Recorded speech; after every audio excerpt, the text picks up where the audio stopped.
പത്രങ്ങളും ആനുകാലികങ്ങളും വായിക്കാനെത്തുന്നവർ, പുസ്തകം മാറിയെടുക്കാൻ വരുന്നവർ, പിന്നെ വൈകിട്ട് ടിവിക്ക് മുന്നിൽ കൂടിയിരിക്കുന്നവർ, ചെസ് കളി സംഘങ്ങൾ, കോൺക്രീറ്റ് ബെഞ്ചിലിരുന്ന് സാംസ്കാരിക രാഷ്ട്രീയ ചർച്ച നടത്തുന്നവർ, സൈക്കിൾ സൂക്ഷിക്കാനുള്ള ഇടം, ഇതൊക്കെയായിരുന്നു 2 പതിറ്റാണ്ട് മുമ്പ് വരെ നഗരമധ്യത്തിലുള്ള ഗുരുവായൂർ നഗരസഭാ ലൈബ്രറി. ഇന്ന് ആ ലൈബ്രറിയുടെ മുഖച്ഛായ ആകെ മാറി.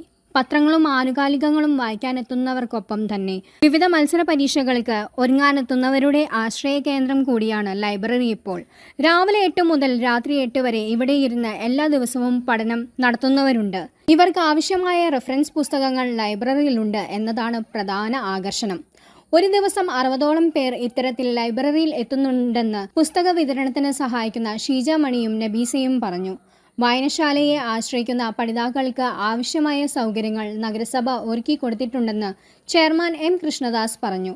ഇവർക്കായി പ്രത്യേക ഹാൾ തന്നെ സജ്ജീകരിച്ചിട്ടുണ്ട്. കുടിവെള്ള സൗകര്യവും ഒരുക്കിയിട്ടുണ്ട്. ഇവർ ആവശ്യപ്പെട്ടതിനനുസരിച്ച് വൈഫൈ സൗകര്യവും ഏർപ്പെടുത്തിയിട്ടുണ്ട്. ഇന്റർനെറ്റ് സൗകര്യം കൂടി സജ്ജീകരിക്കാനുള്ള ഒരുക്കത്തിലാണ് നഗരസഭ ഇപ്പോൾ. തങ്ങൾക്ക് നഗരസഭ നൽകുന്ന സൗകര്യങ്ങളിൽ പൂർണ്ണ തൃപ്തിയുണ്ടെന്ന് പഠിതാക്കളിൽ ഒരാളായ ശ്രീലേഖ പറഞ്ഞു. ഞങ്ങൾ സെൻട്രൽ ഗവൺമെൻറ് ജോലിക്ക് വേണ്ടിയിട്ടാണ് ഇവിടെ ഇരുന്ന് പഠിക്കുന്നത്. ഗുരുവായൂർ ലൈബ്രറി ഇരുന്ന് പഠിക്കുകയാണ്. ഞങ്ങൾ കോച്ചിങ് കഴിഞ്ഞിട്ട് 2 പേരും കൂടി കമ്പൈൻ സ്റ്റഡിക്ക് പറ്റിയ സ്ഥലം തപ്പി ലൈബ്രറിയിൽ നല്ല സൗകര്യം ഉണ്ടെന്ന് അറിഞ്ഞപ്പോൾ ഇവിടെ വന്നതാണ്.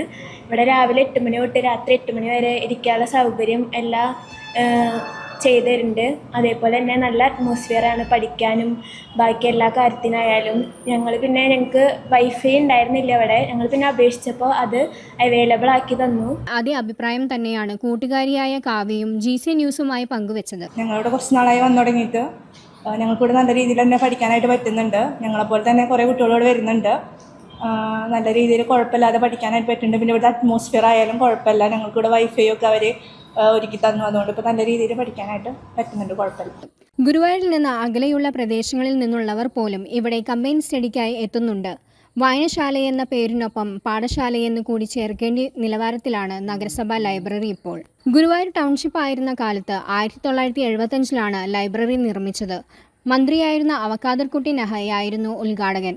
1973 അന്നത്തെ ആഭ്യന്തരമന്ത്രി K കരുണാകരനാണ് തറക്കല്ലിട്ടത്.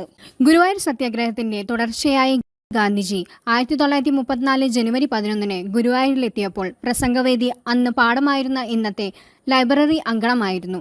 ഇവിടെ ഗാന്ധിജിയുടെ പൂർണ്ണകായ പ്രതിമ സ്ഥാപിച്ച് സ്മൃതി മണ്ഡപം തീർത്തിട്ടുണ്ട്. അതിനാൽ ചരിത്ര പ്രാധാന്യമുള്ള ഒരിടം കൂടിയാണ് നഗരസഭാ ലൈബ്രറി അങ്കണം.